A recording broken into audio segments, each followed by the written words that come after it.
ជំរាបសួរលោកតាលោកយាយអ៊ំពូមីងបងប្អូនកូនកូនម៉ាទាំងអស់គ្នាសុខសប្បាយជាទេចាតោះយើងនាំគ្នាអានរឿងដំណឹងល្អជាមួយគ្នាចាគឺសៀវភៅរឿងដំណឹងល្អទាំង24រឿងរបស់យើងដែលនាងខ្ញុំនៅថ្ងៃនេះនឹងអានជូននៅរឿងទី11ជាភាសាខ្មែរហើយមិត្តសម្លាញ់យើងខ្ញុំមកពីប្រទេសអូស្ត្រាលីនឹងអានជូនជាភាសាអង់គ្លេសចាសូមបើកទាំងអស់គ្នានៅសៀវភៅដំណឹងល្អ The Best News Ever ចានៅក្នុងរឿងទី11ដែលមានចំណងជើងថាអនដ្រេនាំពេត្រុសមកជួបព្រះយេស៊ូវចាខ្ញុំនឹងអានជូនរឿងទី11អនដ្រេនាំពេត្រុសមកជួបព្រះយេស៊ូវអនដ្រេជាសិស្សម្នាក់របស់លោកយូហានបាប់ទីសគាត់បានឮលោកយូហានបាប់ទីសនិយាយថា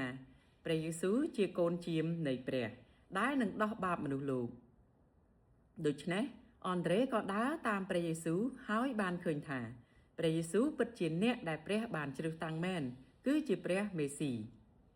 គាត់ចង់ឲ្យអ្នកដទៃទៀតបានជួបព្រះយេស៊ូវ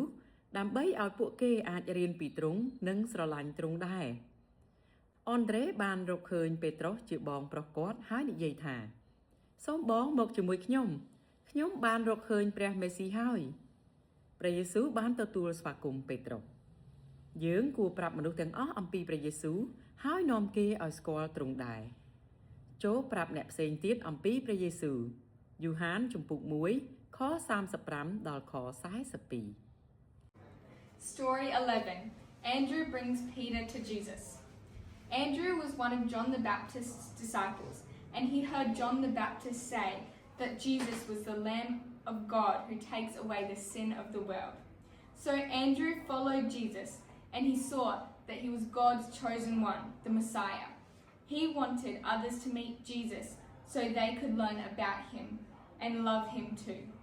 Andrew found his brother Peter and said, "Come with me, I have found the Messiah." Jesus welcomed Peter. We should all tell people about Jesus